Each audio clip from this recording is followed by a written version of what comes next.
répondu à la demande de la TSC qui a proposé cet événement parce qu'on est en recherche justement d'élargir notre saison.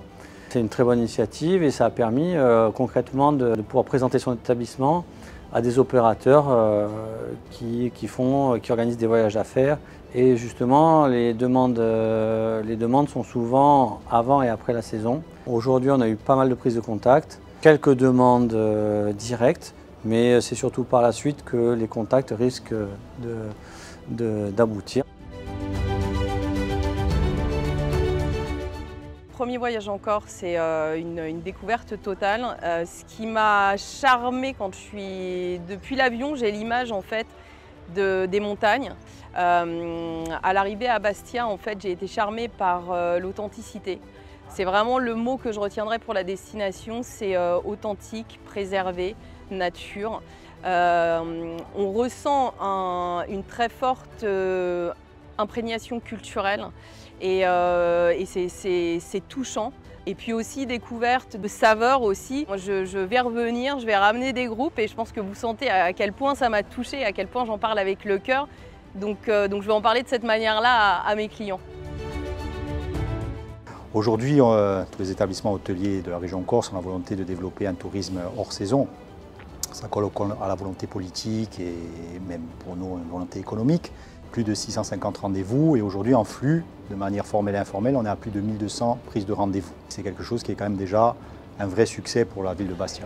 Je tiens à remercier l'Office de tourisme, l'Agence de tourisme de la Corse, qui ont véritablement été des éléments moteurs et tous les autres partenaires, Air Corsica, pour la tenue de cet événement qui était quand même un événement assez lourd à organiser. C'est un bon événement pour se faire connaître, pour rencontrer tous les différentes agences autour du MICE et développer cette partie de notre business. Ça permet de rencontrer différentes sortes d'acteurs et de faire connaître ce qu'on propose à la fois nous en tant qu'office de tourisme, mais aussi faire connaître la destination.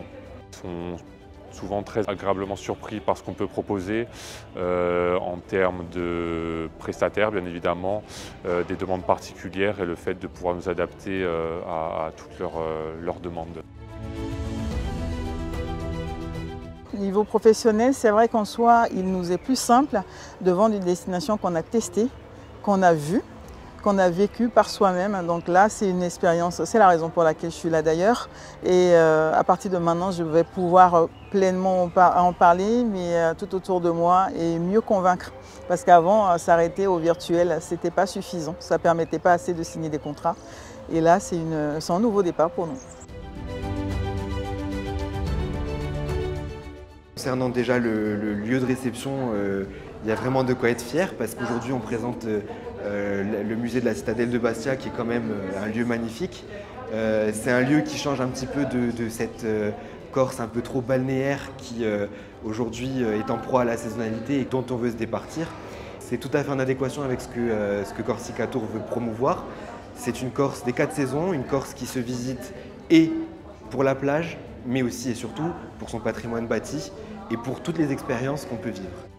Le bilan que je peux tirer en tout cas des quelques rendez-vous qu'on a eus aujourd'hui, c'est qu'on a énormément de demandes, de personnes qui veulent promouvoir la Corse pour des groupes de soixantaine de personnes. On a eu pas mal de clientèle qu'on n'avait pas forcément vue jusqu'ici, mais qui envisagent de développer l'offre. Voilà, le séjour en groupe en tout cas n'a pas dit son dernier mot.